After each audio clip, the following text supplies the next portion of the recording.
What is good, YouTube, ladies and gentlemen, boys and girls, people of all ages from all places of the world? Ben Shapiro has officially interviewed Tom Macdonald, and I am all here for it. I'm not even gonna talk, really. We're just gonna watch this. A reaction video a day keeps the doctor away. Fuck all those apples. Let's watch an interview. All right, joining us on the line is Tom Macdonald. You've seen his videos, you've heard his songs. He says what most Americans think without fear. He doesn't censor himself. He has a brand new music video called Dirty Money. It was just released on Friday. It already has like 3 million views on YouTube. Impressive. Tom, thanks for joining the show. Really appreciate it. Yeah, man. Thanks for having me. So let's talk about, how your music career originally happened, because it's very rare to spot anybody remotely near the music industry who does not simply follow the left-wing line on pretty much all the issues. But you very vocally do not. So how'd you get where you are? Well, I think the key to everything has been I'm totally independent. I have no ties to the music industry whatsoever. I've sort of created my own little ecosystem outside of the music industry. I produce all of my music. I write all my songs. My girlfriend shoots all my videos. That's the first thing I ever respected about Tom Macdonald was when I found out how independent he was, because I was the same way whenever I first found Tom a few years back. I was going through the same thing, like deciding to be independent. So I found him like right at the perfect time in my life. Distribute my music independently. There is no affiliation with any record label, manager, PR team, marketing, publicist, distro, nothing. So it's just us. And I've been doing it for about 10 years. And just like you said, man, I'm making music about the things that I think people are afraid to talk about. That's amazing. I mean, the response has been absolutely incredible. You can see it from the number of views on all of your music videos. So how do you go about writing a song? Both musically and then also in terms of the lyrics. What should you do first? You do the music first, the lyrics first, and where are you getting sort of the material from? It's always a different process. Since I make all of my own beats, like sometimes I come into the studio with no. Do you want to get paid every week as a ClickBank affiliate? Just imagine getting almost guaranteed affiliate payments. Skip that now. Concept with no direction and just sort of create freely, and it just comes about naturally. But like a lot of people out there, I think we're just sort of bombarded with like information these days, whether it's the news or the newspaper or on the internet or on social media. It's really true. It's very easy to get overwhelmed in society nowadays because we are so constantly bombarded with all of that information from social media and the news outlets online and fake news and everything. It's impossible to fucking tell what's real in the world no more. And I just think everybody's confused. We're all confused together. Join the party. We're all here. It's just like this constant bombardment of headlines and stuff happening in the world. So I'm just taking all of this information in and digesting it as best as I can. And he just said it himself. He said he's just digesting it too, just like the rest of us. He just has his own opinions. Sometimes regurgitating it back out into songs of my thoughts and feelings about what's going on in the world today. So yeah, I think it's pretty hard, to not feel some type of way about all the craziness sort of taking place these days. So why don't you tell me about sort of the origins of Dirty Money? It just came out on Friday, and as I say, it's racking up millions of views almost immediately. Where did that one come from? I've always just been sort of interested in politics and sort of the inner workings of things. And, I'm not like a political scientist. I'm not super well versed in a lot of the stuff that's going on, but I think where I relate to Tom on that. I've been very obsessed with how the system works since I was in freaking high school. I was writing poems about politics and stuff when I was 16, poems and raps and stuff in school suspension. I really relate to a lot of Tom's backstory when it comes to why he writes what he does, why he thinks the way he does, and that sort of stuff. It's very similar to mine. Connect with people is that I'm just like a regular person, and I'm getting all the same information that all the other regular people are. I'm just fortunate enough to have a platform and have the skill to make music, and it's just a great forum for me to. And he chose to use it for good. Don't forget that. That's respect right there. He chose to use it for good. He could have used that for bad. Sort of like speak the things that I'm thinking. So when I watch the news, or I read the paper, or I read articles online, I just have a great venue to sort of just speak my mind. So, and I do that from like a regular person's perspective, which is why I think I connect with people like so well. So, and dirty. Sorry, go ahead. Yeah, dirty money is just a reflection of like a lot of the things going on right now, and I think especially in America, speaking of money, like financially and economically, I think that we're in a real hard place right now. So I wrote this song 6 months ago. It just happened to be the right time for it now. Yeah. So let's talk about kind of how your music career got started, because we were talking right before we got on the line about the fact that you used to work construction. So how did you get to where you are right now? Like, when did you first take up music? I remember the construction days, man. I hung drywall with my dad for a lot of years. It was a very good life skill to learn. Probably gonna have to use it on that wall back there here sometime soon, because I'm tired of that being there. But we had to fix some stuff behind there. Well, how did this happen? Well, I was a professional wrestler for many, many years, like the WWE style stuff. And that sort of chapter of my life came to a close. Just like there's a lot of internal politics in wrestling, and accumulated injuries. So I had to get out of that business. And I'd always been sort of writing poetry and writing rock songs. Didn't have the voice. It wasn't a Robert Plant, Joe Cocker vocalist. But I still needed an outlet, and I had been writing music. So rap and hip hop just was sort of the natural direction for somebody that didn't have a big. A lot of artists end up going through that. Like, people who are incredible songwriters sometimes can't project their voice in the rock and roll manner and stuff like that. You're not always gonna have like a Robert Plant, as Tom says. So yeah, it ends up getting turned to let's talk with rhythm and a tone instead of like full-blown pitch, right? Talk with rhythm and tone, address points and stress certain syllables and enunciations and stuff like that, and then you have rap and hip-hop, and you get a big message that comes out of that, and a lot of opportunities to say important things to the world. And that's what the culture was based off of from the beginning. Rock star frontman voice. So got into rap and hip-hop, made the exact same music as everybody else for many years, probably 6 or 7 years. Everything was about cars and clothes and money and girls and partying and all that stuff. And I was emulating a lot of like what I was seeing the biggest artists at the time doing, and not only emulating it in my music, but emulating it in my real life, which led me down a super destructive path, which sort of culminated with like a little bit of a.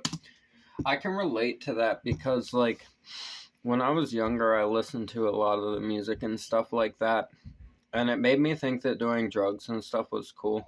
And I was like full blown into addiction by the time I was about 16 or 17. I had addiction problems already. It's taken me up until 3 years ago to get off the drugs, and 4 months ago to quit drinking. It took me that fucking long to get rid of those problems in my life. And music inspired a lot of that back then for me because, hello, I'm a musician. Like, music's my world. I take it very serious. So anything I listen to is like, it'll rub off on your brain. You gotta be careful. About with alcoholism, which sort of led to a little bit of a mental breakdown.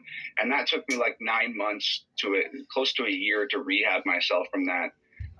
So now I'm completely sober. We're glad that you did. And I sort of coming out of that dark place, it gave me an opportunity to sort of examine what do I care about and what do I want to make my music and who do I want to talk to with my music.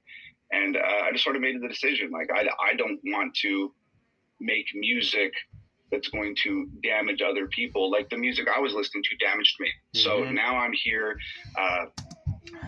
That's a big realization that a lot of artists come to, and it's a hard one to come to. It's a scary one to come to, because it's like, excuse me, everything you know that you've known up to that point as an artist or something, you gotta just trash.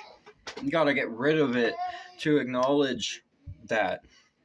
And it's a scary thing, and that's why so many of them don't want to do it, and they just keep going along with the narrative, or like, you know, most of it's cap. Like, a lot of these rappers don't do the things that they're talking about in their songs. We all know that. A lot of it's cap. Sober as a judge, making what the world has deemed to be super controversial music, but it's just stuff that I truly care about. Exactly. So how'd you get into American politics in the first place? You're from Canada, right? Yes, finally.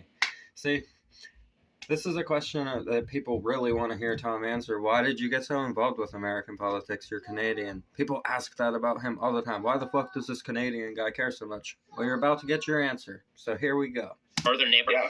So what got you into American politics? Well, I think that the whole world is sort of into American politics from childhood. Even like growing up in Canada, like my dad and my grandfather were always like really into politics. So I'd sit around and watch TV with them and listen to them talking. And it's really crazy. Like even back then when I was a kid, they were talking about China and sort of warning me about, hey man, China's going to be a big deal one day. You need to pay attention to this stuff. And here we are today, and it's just like it's true. A little bit of a deja vu. Yep. I remember when I was younger, I heard about China all the time too. China was like very important, and I never understood why as a kid, but as I got into like my early 20s, a few years back, that's when I started to really grasp it and pay more attention. And well, now we're here. We all know what happened over the last 3 years. But so you kind of absorb a lot of that just coming up in Canada. American politics are sort of spotlighted globally, I think. And then moving to America like 8 or 9 years ago now, it was a little bit of a culture shock. And I think that there's a lot of people here that get so wrapped up in it all the time, and they're in it from birth. So I think that I had a little bit of a unique perspective, because I think sometimes that outside perspective gives him a more analytical perspective of what it looks like. Because to us it's just regular, right? Regular, everyday shit. But Tom, he grew up in Canada. It's different. It's much different. I've been to Canada. It's fucking different there. Way different. Completely. It's that old saying, you can't see the forest through the trees. And I think that's where a lot of people are at within the country right now. They're just so surrounded by this stuff and have been for so long that it's hard for them to sort of like differentiate and focus on different things. So coming in from an outsider's perspective 8-9 years ago, I kind of got to stand back and look at everything and say, holy cow, this is wild. What's taking place here? And it's only got crazy. We've helped millions of creators improve their SEO to grow their YouTube channels. TubeBuddy is a platform easier over the last 9 years. So, well, I was very flattered that Facts Don't Care About Your Feelings does actually show up in one of your big songs, Fake right. Love. I don't know. Yeah. I've been called the Ben Shapiro of rap many times. Well, I mean, speaking of that, I've been called the Ben Shapiro of rap because obviously I had my amazing recording of WAP. I remember that. Oh God, that was fucking funny. The Cardi B hit, which I gotta say, my version slaps significantly harder than the Cardi B version. You can tell him, Ben. Fucking tell him, Ben. I'm feeling himself. I love it. It's too fucking great, man. It's fucking too. I'm so glad they got to talk to each other finally. This is great. I love this. Version slaps significantly harder than the Cardi B version. Yo, slap significantly harder. Awesome. Well, I mean, there have been calls. I mean, I'm just going to put it out there. There have been calls for us to collaborate, and I know that it would probably be degrading your art for us to do that. but I will say that my rap, I feel it's an untapped field for me. Yeah. It's something that, you know, I've always wanted to. It's sort of like my feminine identity as a black lesbian woman. It's sort of like an area that I feel is just... Ben, go off, Ben. Go off. Wow.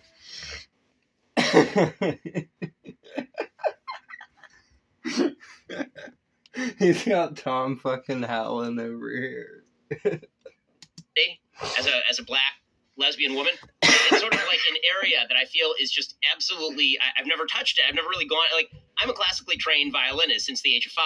And so, you know, Mozart and Beethoven and Bach and Brahms are really more my style. But I feel like there's a part of me that I just haven't accessed. And so maybe, I don't know, if the crowd wants it, then perhaps I'll be forced to solicit your help in joining the rap industry. Is it called? I don't even know what it's called. R&B. Well, hey, Ben, if there is untapped potential here, if there's a fire burning somewhere deep inside your soul that's making you want to spit some super hot bars with me, I'm down. Let's make it happen.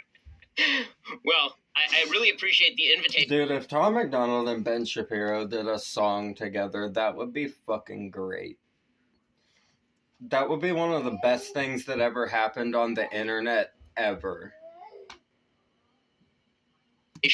I'm sure nothing would horrify you more, but perhaps we will make that happen sometime in the future to the consternation of both my audience and your own. Tom Macdonald, you should go check out his brand new music video, Dirty Money. It's out on YouTube right now. Tom, really appreciate the time, and congratulations. It was a pleasure, man. Thank you so much. Alrighty, guys, the rest of the show is continuing right now. You're not going to want to miss it. I will be taking your phone calls. If you're not a member, become a member. Use code. So that was the Tom Macdonald, Ben Shapiro interview. I'm really glad that we got to see this. That was super cool. That was fun to watch them talk to each other. And maybe Ben Shapiro is going to rap with Tom Macdonald sometime soon.